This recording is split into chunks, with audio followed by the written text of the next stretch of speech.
এখন আমাদের ধারাবাহিক রুহানি অনুষ্ঠানে কিছু আলোচনা করা হইবে সিরাতাল মুস্তাকিমের আরো এক তত্ত্ব সম্পর্কে।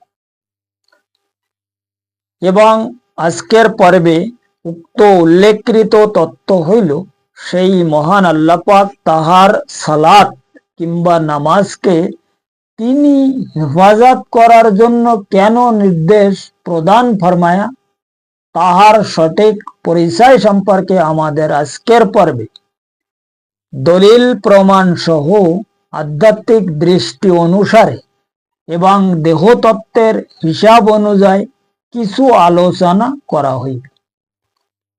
কারণ উক্ত মহা কঠিন সেই রুহানি বিষয়কে যদি সঠিকভাবে উপলব্ধি করা যায়, তবে বর্তমান জামানার প্রত্যেক ব্যক্তি উপলব্ধি করিতে সক্ষম হইবে সেই মহান আল্লাহ পাক তাহার সালাত কিংবা নামাজকে তিনি হেফাজত করার জন্য কেন নির্দেশ ফরমায়া, তাহার সঠিক পরিচয় সহ সিরাতাল মুস্তাকিমের হাকিকত সম্পর্কে আরো বহু এলেম অর্জন করার জন্য বর্তমান জামানার প্রত্যেক ব্যক্তি সঠিক রুহানি হিসাব অনুযায়ী এবং বাতিনি তালিম অনুসারে অবশ্যই সক্ষম হইতে পারিবে ইনশাল্লাহ তাআলা।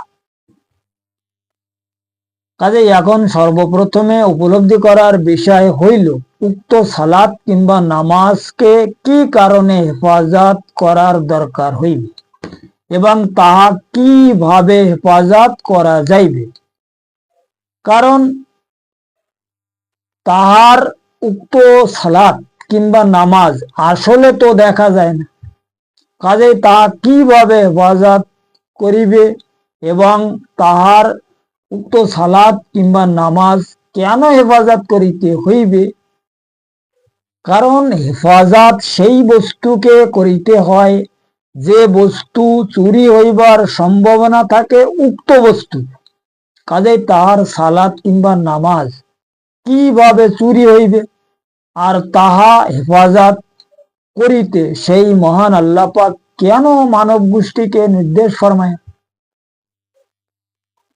আছে কি কই স্কলার কিংবা কোনো পীর সাহেব এই বিষয়টা ভালোভাবে সমাধান করিতে? কারণ আজকের দিন পর্যন্ত ১৫০০ বৎসর গত হইয়াছে তিনি এই দুনিয়ার জমিনে তাহার পবিত্র আল কোরআনকে নাজিল ফরমায়া এবং তাহার উক্ত পবিত্র কেতাবের মধ্যে তিনি সঠিক উল্লেখযোগ্য প্রমাণ সহ দুনিয়ার প্রত্যেক মানব গোষ্ঠীগণকে উক্ত সালাত কিংবা নামাজকে তিনি হেফাজত করার জন্য সঠিক নির্দেশ প্রদান ফরমায় এবং তার উক্ত সালাত কিংবা নামাজকে হেফাজত করিয়া বহু সুফি সম্প্রদায় কোটি কোটি মানব গোষ্ঠীগণকে তাহারা হেদায়েত প্রদান ফরমায়। কিন্তু কোন পীর সাহেব এবং কোন স্কলার সাহেব আজ পর্যন্ত বলেন না উক্ত সালাত কিংবা নামাজ কিভাবে হেফাজত করিতে হইবে এবং তাহা কি বস্তু। কাজেই তাহার উক্ত সালাত কিংবা নামাজ কি বস্তু তাহাই আজকের ভালোভাবে শোনো কান খুলিয়া, যে উক্ত সালাত কিংবা নামাজ আসলে কি বস্তু এবং কি কারণে সেই মহান বারে এলাহি মানব গোষ্ঠীকে তাহা হেফাজত করার জন্য তিনি সঠিকভাবে মানব গোষ্ঠীকে তাগিদ ফরমায়া। কারণ তাহার উক্ত সালাত কিংবা আসল নামাজ হইল মানব দেহর সিনার মধ্যে তাহার যে 5 রুহুকে তাহার রুহানি হিসাব অনুযায়ী তিনি সঠিক প্রদান ফরমায়া। কারণ ফজরের নামাজ হইল কলব রুহুর, যে নামাজ হযরত আদম আলাইহিস সালাতুস সালাম পড়িয়াছিলেন এবং জোহরের নামাজ হইল মানব দেহর আদি রুহু, অর্থাৎ এই সিনার ডাইন সাইডে যে লতিফায় রুহু রাখা রয়েছে, যে নামাজ হজরত ইব্রাহিম আলাইহিস সালাম পড়িয়াছিলেন, এবং আসরের নামাজ হইল সির রুহু, যে নামাজ হজরতে মুসা আলাইহিস সালাম পড়িয়াছিলেন, এবং মাগরিবের নামাজ হইল খফি রুহুর, যে নামাজ হজরত ঈসা আলাইহিস সালাম পড়িয়াছিলেন, এবং ইশারের নামাজ হইল আকফা রুহুর, যে নামাজ সেই মহান নবী পাক সালাম পড়িয়াছিলেন। উক্ত উল্লেখকৃত 5 রুহুকে হেফাজত করিতে সেই মহান আল্লাহ পাক সঠিক নির্দেশ প্রদান ফরমায়া। কারণ প্রত্যেক মানব দেহর সিনার মধ্যে উক্ত 5 রুহুর ওপরে সঠিক হামলা করার জন্য ইবলিস শয়তান সর্বসময় চেষ্টা প্রচেষ্টা চালায়া যাইতেছে, যাহার কারণে সেই মহান আল্লাহ পাক সেই মহান নবী পাক সালাম তাহার সেই মহা অসীম জবান মুবারকে তিনি দুনিয়ার প্রত্যেক মানব গোষ্ঠীগুণকে উক্ত সালাত সম্পর্কে পরিষ্কার ভাবে ইরশাদে গ্রামীণ ফরমায়া। क्या इरशादे ग्रामीण फरमाया वो आदाई का नफ्सी कल्लाती বাইনা জানবাইকা।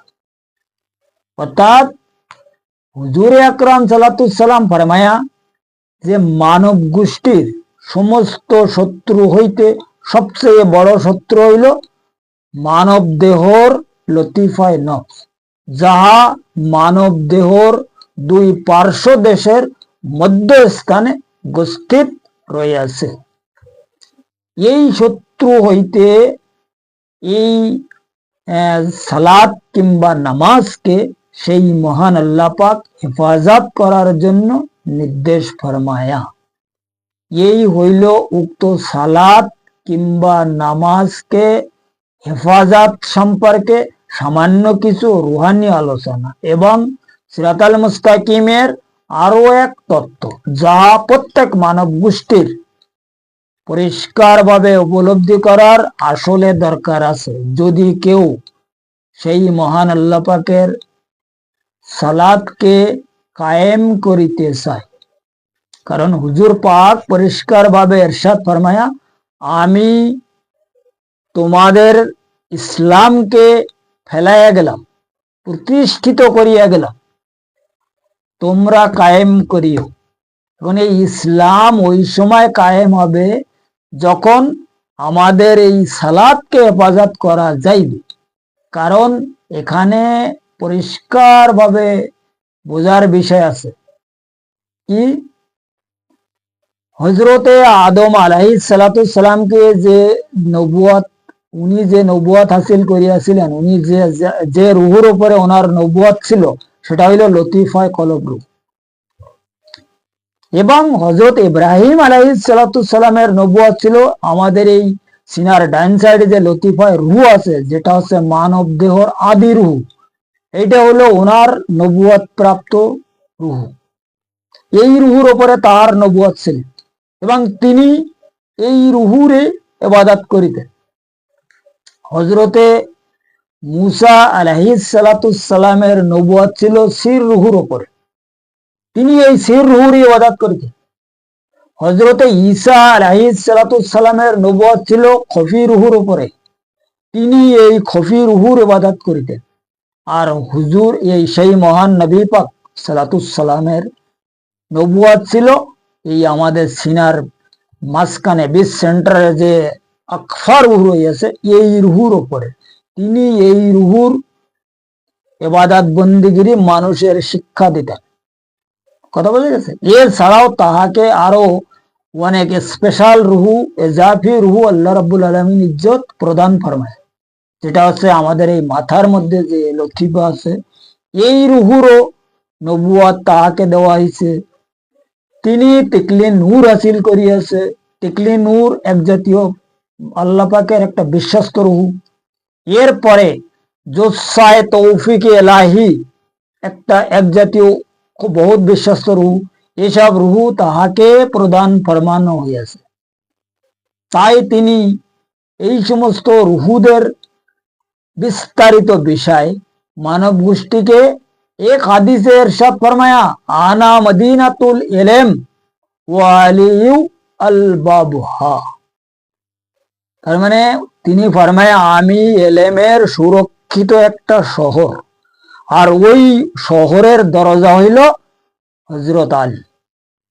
তোমরা যদি আমার এলেমের মধ্যে প্রবেশ করিতে চাও, আমার এলেমের শহরের মধ্যে, আলীর দরজায় যেই উপস্থিত, আলীর কাছে যেই উপস্থিত, যিনি আমার এলেমের দরজা।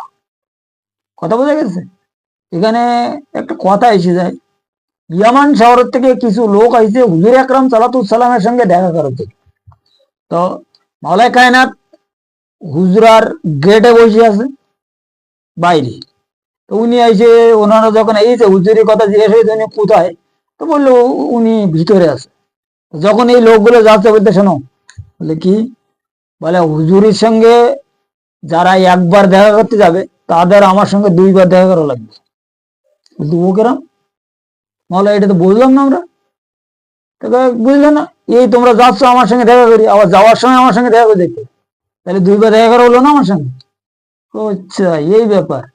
এখন এখানে যদি কেউ হুজুর পর্যন্ত পৌঁছতে যায়, তা মাওলায় কায়নাতের সঙ্গে দুইবার দেখা করতে। এখন এই মাওলায় কায়নাতের যে সমস্ত গোলাম, উনার যে সমস্ত আওলাদ পর্যন্ত এই দুনিয়ার মধ্যে তিনি প্রভাব বিস্তার ফরমায়া তিনটে সিলসিলার মাধ্যমে। একটা সিলসিলা হইল তার দুই শাহজাদার মাধ্যমে, একটা সিলসিলা হইল হযরত হাসান বসরি রহমতুল্লাহ আলাইহির মাধ্যমে, আরেকটা সিলসিলা হইল হযরত ওয়াইস কুরুনি রহমতুল্লাহ আলাইহির মাধ্যমে, যেটাকে ওয়ারিসিয়া তরিকা বলি আমরা। আরেকটা সিলসিলা হইল, সেটা হচ্ছে কি, মানে এনার আগে যে সিলসিলা আমি বলেছি হাসান বসরি রহমতুল্লাহ আলাইহির, এই সিলসিলা থেকে আমরা চিশতিয়া তরিকায় পরিণত হয়েছি। আমরা যেটা চিশতিয়া তরিকা পাচ্ছি এটা হচ্ছে উনার সিলসিলা থেকে। হযরত হাসান বসরি রহমতুল্লাহ আলাইহি যে খেলাফত উনি দিয়েছিলেন, এই সিলসিলা থেকে। এরপরে এই কাদরিয়া তরিকা যেটা, এটা যে দুই ইমামের সিলসিলা থেকে, আবরারে মুজাহিদ, এনাদের নাম সিলসিলার নাম ছিল আবরারে মুজাহিদ। হযরত হাসান বসরির সিলসিলার নাম ছিল আবরারে সালেহিন। আর হযরতে ওয়াইস কুরুনি রহমতুল্লাহ আলাইহির সিলসিলার নাম ছিল আখাহেরে সালেহিন। এই তিন সিলসিলার মাধ্যমে আমরা দুনিয়ায় এই মানে উনি প্রভাব বিস্তার ফরমায়।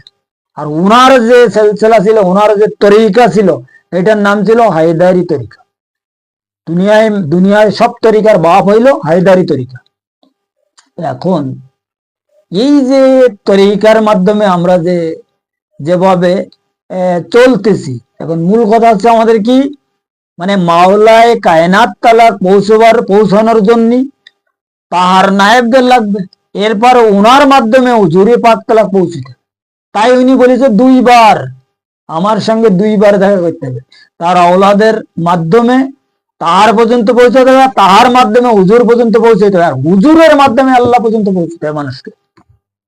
কথা বোঝা গেছে?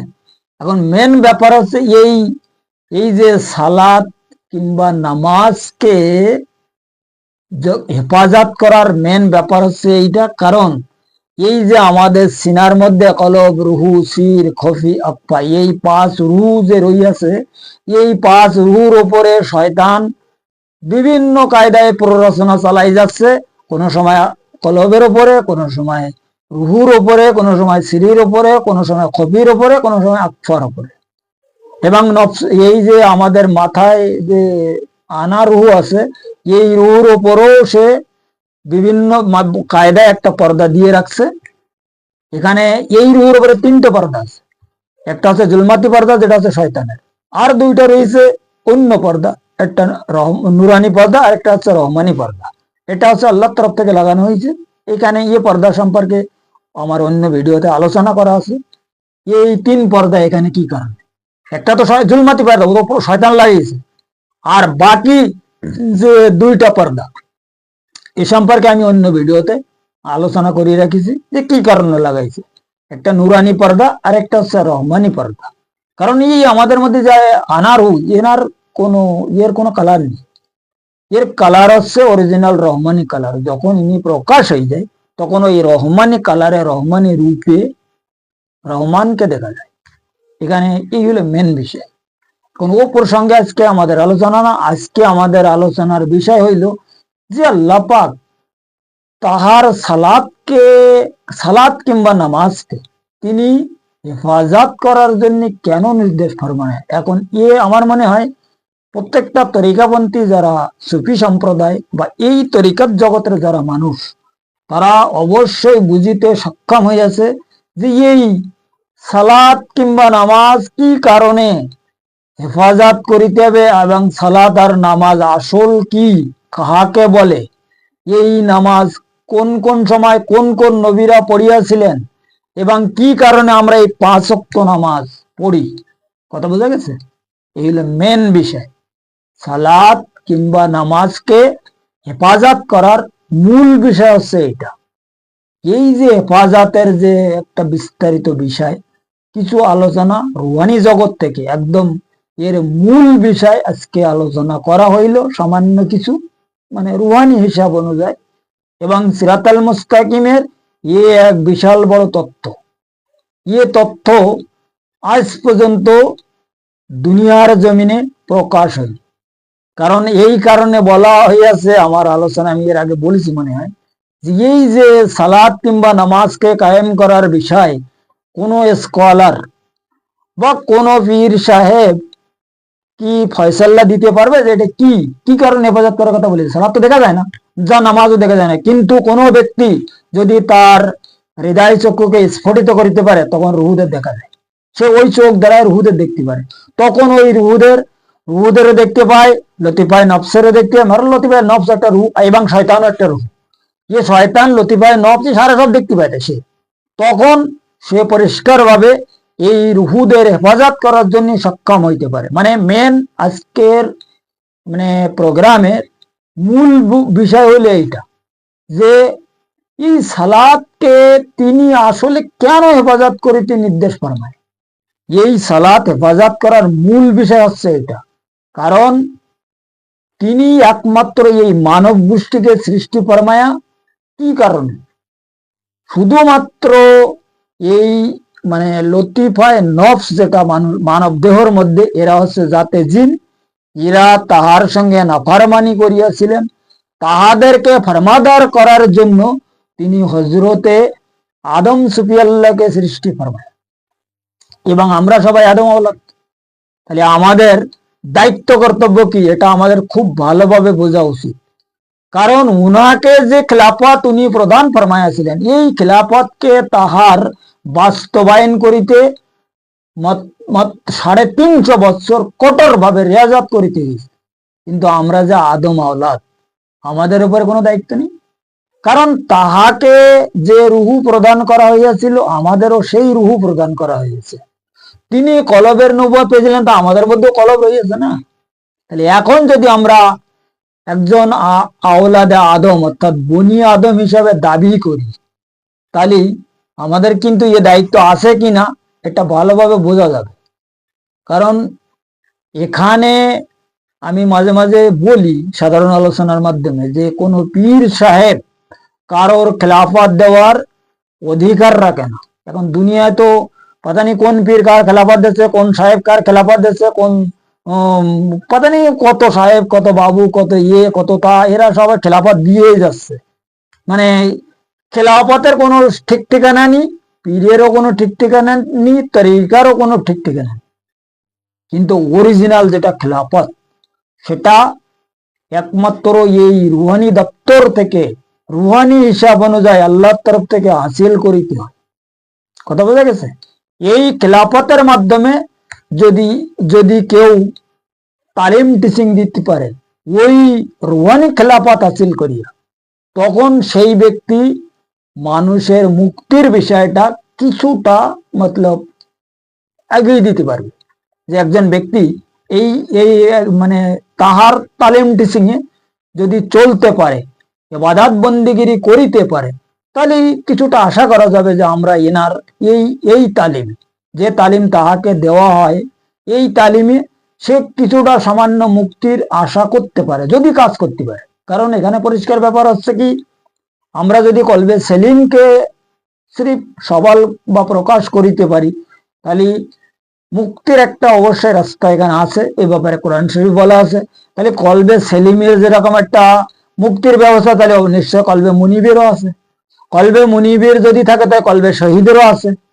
নফসে আম্মারা, লাবামা, মুলিমা, এদেরকে যদি সফল করা যায়, তাহলে এখানে তো পরিষ্কারভাবে মানুষের মাথার ভিজার মধ্যে অর্থাৎ খুবড়ির মধ্যে ঢোকার কথা যে মুক্তি, অবশ্যই মুক্তির আশা পাওয়া যাবে। কিন্তু আমরা যে এই কিতাবি বিদ্যার মাধ্যমে মুখ জবানি এলেম দ্বারায় যে সমস্ত ইবাদত বন্দিগিরি করিতেছি, এর মাধ্যমে তো আমরা কোনো সাকসেসফুল হতে পারতেছি না যে আসলে আমরা ইমানদার, না মুক্তির আমাদের কোনো রাস্তা খুলতেছে, না আমাদের নফসের তাজকিয়া হয়েছে, না কলবের তাজকিয়া হয়েছে, না অক্কুল একিন পাইছি, না কাশফি ইমান পাইছি। তাজাল্লে রুহু তো বহু দূরের কথা।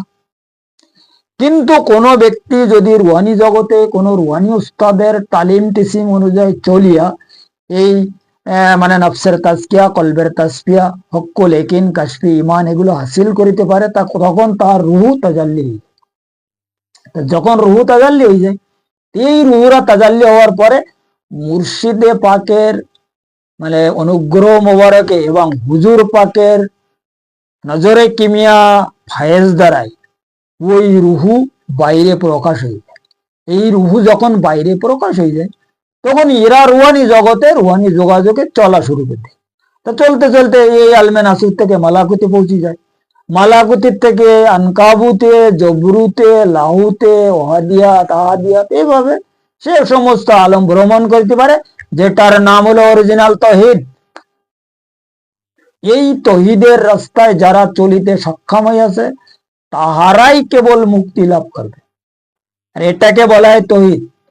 এই যেভাবে তিনি প্রকাশ হইয়াছে, তিনি যেভাবে প্রকাশ হইয়া ফরমায়াছে, ইন্নাল্লাহ খালাকা আদামা আলা সুরাত, অর্থাৎ আমি আদমকে আমার নিজ সুরতে সৃষ্টি ফরমায়। এখন তিনি তো ছিলেন জহরে কাদিমের মধ্যে, তা কাদিম থেকে তিনি জাত হইয়াছে, জাত থেকে সেপাত হইয়াছে, সেপাত থেকে আসমা হইয়াছে, এরপরে আজহার হইয়াছে, আয়ান হইয়াছে, ফের যাইয়ে উনি ইনসান রূপে পরিণত হইয়াছে। আমরা ঠিক তদরূপ অনুযায়ী একজন মানব, আমরা যে মানব, এই মানব থেকে আমাদেরকে ইনসান হতে হবে। ইনসান হওয়ার পরে কি হতে হবে? আয়ান, ফের আজহার, ফের আসমা, ফের সেপাত, ফের জাত, এরপরে ওই জহরে কাদিমের সঙ্গে মেশা যাবে। নচেত অন্য কোনো কায়দায় মুক্তির ব্যাপারে আশা করা কোনো মতে সম্ভব নয়। এখন এখানে আমাদের যারা গের মাযহাবের লোক আছে, যারা মুসলমান মাযহাবের না, অন্য মাযহাবের লোক, এনারা মুক্তির ব্যাপারটা, এনাদের যে মাযহাবের মধ্যে দুটো সাবজেক্ট আছে, এটা হচ্ছে মুক্তি আর একটা হচ্ছে মোক্ষ। মুক্তি আর মোক্ষ মানে কি? মুক্তি পাওয়া মানে হইলো মানে এই যে আযাব গজব হইতে আমরা একটা রেহাই পাবো। আর মোক্ষ মানে কি? একদম জাতে জহরে কাদিমের সঙ্গে মিশে যাবে, এটাকে বলা হয় মোক্ষ, যেটাকে আমরা বলি নাজাত। কথা বোঝা গেছে? এখন মুক্তি আর নাজাত, নাজাত ওই জিনিস যখন ওই ব্যক্তি জহরে কাদিমের সঙ্গে মিশে যায় এবং যারা ওয়াসেলের দরজায় পৌঁছে যায়, ফানাফিল্লার সারে মোকাম হাসিল করিয়া ওয়াসেলের দরজায় পৌঁছিয়ে জহরে কাদিমের সঙ্গে অর্থাৎ আল্লাহর সঙ্গে মিশে যেতে পারে, ওই ব্যক্তি মোক্ষ প্রাপ্ত হয় এবং আমাদের মাযহাব অনুযায়ী আমরা বলি নাজাত প্রাপ্ত। কথা বোঝা গেছে? এইটা হলো মেন বিষয়। কিন্তু এই কারণে উনি ফরমায়া এই নামাজ কিংবা সালাতকে, অরিজিনাল কোরআনের ভাষায় তো সালাত বলা হয়, কিন্তু আমরা তো এর নাম বানাইছি নামাজ। যেমন ইউরোপ কান্ট্রির মধ্যে, অর্থাৎ ও কি বলা হয়, সৌদি আরবে যে যদি কেউ নামাজের কথা বলে ওরা কিন্তু বুঝবে না। নামাজ, ওরা বলবে নামাজ সে আবার কি, এখন ওদেরকে নামাজ পড়ি দেখে এই আছে নামাজ, বলে হচ্ছে ইয়ে তো আমরা সালাত বলি, আর কোরআন শরীফে এটা সালাতই লেখা আছে, কিন্তু ইয়ে নামাজ হলো ফার্সি ভাষা, আর আমরা এই ফার্সি ভাষা শিখে নিয়েছি, এইটারে আমরা নামাজ বানাইছি। যাই হোক, এই সালাত তো এক প্রকার না। কোরআন শরীফে 24,680 জায়গায় সালাত সম্পর্কে বলা আছে। এই সালাতের কোনো নাম বলে কেউ শেষ করতে পারবে না। কত সালাত যে রয়েছে সেটা কেউ বলে শেষ করতে পারবে না। এই জন্যই এই সালাতকে উনি কায়েম করার কথা এই জন্যই ফরমায়া, এই আমাদের ভিতরে যে রুহ আছে, বহু রুহ রয়েছে আমাদের মধ্যে যে রুহ আছে, এখানে রুহে রহমানি, রুহে ইনসানি, রুহে নফসানিতে শুরু করে কত প্রকারের রুহ রয়েছে যে ইয়ে বলার বাইরে। এই জন্য ঠিক এই রুহুদের আলাদা আলাদা সালাত আছে, আর যে সালাতকে কোরআন শরীফে উনি পরিষ্কার ভাবে নাজিল ফরমায়া। এখন যখন আমাদের মধ্যে রুহুরা আলাদা আলাদা রুহ আছে, এদের আলাদা আলাদা জিকির আছে। কলবের যে জিকির, রুহুর এ জিকির না, রুহুর আলাদা জিকির। সিরিজ যে জিকির, খফির জিকির না, এদের আলাদা আলাদা জিকির। আকফার জিকির আলাদা, আনার জিকির আলাদা, এই জামাদি, নবাতি, হাইমানি, এদের সব আলাদা আলাদা জিকির। নফসের জিকিরও আলাদা। ঠিক এইভাবে আমাদের এই হাড়ের মধ্যে এক জাতীয় রুহ আছে, তাদেরকে রুহে রহমানি বলা হয়, এদেরও আলাদা জিকির আছে। এই সমস্ত জিকির গুলোর নাম হইল সালাত। সালাত মানে কি? স্মরণ করা। কাকে? মালিককে। যেমন তিনি সূরা রহমানের মধ্যে বলিয়াছে যে মাটি পাথরও আমাকে স্মরণ করে, আমার জিকির করে। গাছ, পশু, এরাও আমার জিকির করে। এ কথা কোরআন শরীফের মধ্যে বলা আছে। এখন এই মাটি কিভাবে জিকির করে, পাথর কিভাবে জিকির করে? মাটির মধ্যে রুহে জামাদি আছে, এই রুহে জামাদি জিকির করতেছে, যে রুহে জামাদি মানুষের মধ্যেও আছে। এই গাছ, পশু, এরা কিভাবে জিকির করে? এই গাছের মধ্যে রুহে নাবাতি আছে, তো যে কারণে ওই রুহে নাবাতি জিকির করে। আর রুহে নাবাতি গাছের মধ্যে আছে কিনা, এটা কিন্তু মানুষ যদি ক্যালকুলেশন করে, গাছের গ্রোথ বাড়তেছে, ডালপালা হচ্ছে, কি জন্য? যেমন মানুষের গ্রোথ বাড়তেছে, মানুষের হাত পা লম্বা হচ্ছে, মানে চালাচ্ছে, এ কার মাধ্যমে? এই রুহে নাবাতির মাধ্যমে। রুহে নাবাতি গাছের মধ্যে আছে, মানুষের মধ্যে আছে। এইবারে যে রুহে হাইমানি, এই রুহে হাইমানি আর নাবাতি আর জামাদি, পশু, জীব জানোয়ার, পশুর মধ্যে সবকিছু আছে। এই জন্য তারাও আপনা আপনা ভাষায় আল্লাহর সালাত আদায় করে, কিন্তু দুঃখের বিষয় আমরা করি না। কারণ আমরা তো আল্লাহর শ্রেষ্ঠ জীব, আমার কি দরকার? আমরা তো শ্রেষ্ঠ জীব না, আশরাফুল মাখলুকাত। আমাদের নাম তো আশরাফুল মাখলুকাত দিয়ে দিয়েছে, আমাদের এসব করার কি দরকার? বলে না ওলাকাত কাররাম না ইয়া বনি আদম, তা আমরা তো শ্রেষ্ঠ জীব, তা আমার এসব করার দরকার নেই তো। কিন্তু এখানে আরেকটা শর্মিন্দার বিষয়, যেটা বড় মানে মান সম্মানের ব্যাপার, এই কুত্তা পর্যন্ত আমাদের কাটে, আমরা শ্রেষ্ঠ জীব। চিটি, মশা, মাছিও আমাদের কামড়াচ্ছে। চিটি মানে পিঁপড়ে, এই পিঁপড়ে, মশা, মাছি, পাতানি কত কত নিকৃষ্ট জীব আমাদেরকে মানে লোকসান করতেছে। কি জন্য? আমরা শ্রেষ্ঠ জীব না, এই জন্য। শ্রেষ্ঠ ওই সময় হওয়া যাবে যখন এই সারে আলম ভ্রমণ করিয়ে তার জহরে কাদিম পর্যন্ত পৌঁছানো যাবে, তখন হবে শ্রেষ্ঠ। এর আগে কোনো শ্রেষ্ঠ না, না কেউ আল্লাহর বান্দা, সবাই মাকলুক। কথা বোঝা গেছে? আল্লাহর বান্দা হিসাবে দাবি করতে গেলে সেই পর্যন্ত পৌঁছিতে হবে, তখন বান্দা হওয়া যাবে, না এতে আমরা মাকলুক। এই 18,000 মাকলুক যে উনি বানাইছে, ওর মধ্যে আমরা একটা ইউনিট, আমরা এত কিছু না। আমাদের যে টাইটেল দেওয়া হয়েছে বটে, কিন্তু সূরা 3-এর মধ্যে তিনি পরিষ্কার বলেছে, সুম্মা রাদাতনাহুম আসফালা সাফিলিন, আমরা আমাদেরকে আবার নিচে নামাই দিয়েছে। কি জন্য? শুধুমাত্র আমাদের ভিতরে যে এই যে নফসানি রুহু, এই যে জিনের আওলাদ ঢুকানো হয়েছে, এই কারণে আমাদেরকে নিচে রাখা হয়েছে, তাদেরকে প্রশিক্ষণ দিয়ে ওপর পর্যন্ত পৌঁছানোর জন্য। আল্লাহর ফরমাদার বানানোর জন্য। কথা বোঝা গেছে? এইগুলো আমাদের মানব গোষ্ঠীর একটা বিস্তারিত হিস্টোরি। এই ব্যাপারটা এত সোজা ব্যাপার না, কিতাবের মাধ্যমে এই ব্যাপার বাহির করা কোনো মতে সম্ভব না যতক্ষণ পর্যন্ত মানুষের মধ্যে কলবি এলেম না আসবে। এটা কলবি এলেমের দরকার আছে, রুহানি এলেম যেটা বলা হয়। কথা বোঝা গেছে? যে কারণে আমি ফরমায় এই আজকের আমার আলোচনায় আমি বলেছি যে কোনো স্কলার বা কোনো পীর সাহেবের কাজ না এগুলো। এই কাজগুলো হচ্ছে কাদের? যারা সুফি সম্প্রদায়, বহু লাখ লাখ কোটি কোটি সুফিরা এই বিষয়, এই সালাদকে হেফাজত করিয়া, নামাজকে হেফাজত করিয়া তারা আরো কোটি কোটি মানব গোষ্ঠীকে হেদায়েতের রাস্তায় সামিল করিয়াছে। কথা বোঝা গেছে? এইগুলো মেন বিষয়। যাই হোক, এই সালাত কিংবা নামাজকে তিনি হেফাজত করার জন্য কেন নির্দেশ ফরমায়া, এ ব্যাপারে সামান্য কিছু রুহানি আলোচনা আজকের পর্বে করা হইল।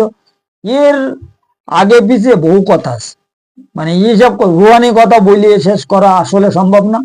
এখন যদি কেউ এর বিস্তারিত ব্যাপার, রুহানি বিষয় একটা সাবজেক্ট কেউ জানিতে চায়, তো ডিসক্রিপশনে তো আমার নাম্বার আছে। এই নাম্বারের মাধ্যমে যদি কেউ আমার সঙ্গে সম্পর্ক করিতে চায়, কারো জানার ইচ্ছা থাকে, তাদেরকে আরো পরিষ্কার ভাবে ক্লিয়ার জানাই দেওয়া হইবে, বুঝাই দেওয়া হইবে, দেখাই দেওয়া হইবে, শিখাই দেওয়া হইবে। এই রাস্তায় কেউ যদি চলিতে চায়, আল্লাহর বান্দা এবং আশরাফুল মাকলুকাত হিসাবে দাবি করার কারোর ইচ্ছা থাকে, তাকে এই রাস্তায় চলার জন্য পরিষ্কার ভাবে গাইড করা হইবে। এই হলো আজকের পর্বের আলোচনা। এবং আমার এই মিশনের সঙ্গে সিরাতাল মুস্তাকিমের যে মিশন আমি খাড়া করিয়াছি, মানে হুজুর পাকের রুহানি হুকুম অনুযায়ী এই মিশনের সঙ্গে যারা জুড়ে আছে, তাদের সঙ্গে যদি কেউ সম্পর্ক করে, তারাও পরিষ্কারভাবে কিছুটা মানে সাজেশন দিয়ে দেবে যে কোনটা দুধ আর কোনটা পানি, কোনটা রং আর কোনটা রাইট। কথা বোঝা গেছে? এখন এই ব্যাপারে এত বেশি আলোচনা প্রোগ্রামের মাধ্যমে করা সম্ভব না বাবা। এই ব্যাপারটা পরিষ্কারভাবে জানার জন্য পার্সোনাল ভাবে জানতে হয়, যে কারণে এক একজন লোকের কামিয়াবি হতি বহু বহু বহু বৎসর লেগেছে, বহু বৎসর। শুধু এই কারণে যদি এক আধ ঘন্টায়, এক আধ দিনের, এক আধ বৎসরের ব্যাপার হতো, তাহলে মানুষ অল্প অল্প দিনের মধ্যে কামিয়াবি হয়ে অলি আল্লাহ হয়ে যেত। কিন্তু একজন মানে অলি আল্লাহদের বা সুফি সম্প্রদায়দের জীবনে যদি দেখা হয়, বহু বহু বৎসর তাদেরকে এই রাস্তায় লাগার একমাত্র কারণ হইল এই রুহানি যে বিষয়, এটা বড় লম্বা স্টোরি। কথা বোঝা গেছে? যে কারণে এ ব্যাপারে একজন মানুষের ফুলফিল ডেভেলপ হওয়ার জন্য টাইম লাগে। এই যে স্পিরিচুয়াল যে ব্যাপারটা বড় কঠিন ব্যাপার। তাই এখানে ইংরেজিতে দার্শনিকরা একটা কথা বলেছে, spiritual development and physical research society. এই যে সিরাতাল মুস্তাকিমের মেন বিষয়টা হইল, সেটা হচ্ছে আমাদের দেহের মধ্যে সেই মহান আল্লাহ পাক যে সমস্ত সম্প্রদায়গণকে তিনি গোষ্ঠীত ফরমায়া, ওই তাহাদেরকে পরিষ্কার ভাবে আলাদা আলাদা করা, তাহাদেরকে হেফাজত করা, এটার নাম হইল সিরাতাল মুস্তাকিম অরিজিনাল। সিরাতাল মুস্তাকিম তাহা নহে যে আমরা এই যা দুনিয়া ইনশাল্লাহ তাআলা করতেছি, এটা সিরাতাল মুস্তাকিম না। যাই হোক, আজকের আলোচনা এই পর্যন্ত রাখা হইল। আগামী পর্বে সিরাতাল মুস্তাকিমের আরো অন্যান্য বিষয়, কিছু রুহানি আলোচনা, সম্পূর্ণ দলিল প্রমাণ সহ এলমে তাসাউফ মতে মানব মুক্তির সঠিক উপায় সম্পর্কে করা হইবে ইনশাল্লাহ তাআলা, যদি আমার মুর্শিদ মাওলা তাহার নিজ গুণে আমার উপরে দয়া ফরমায়।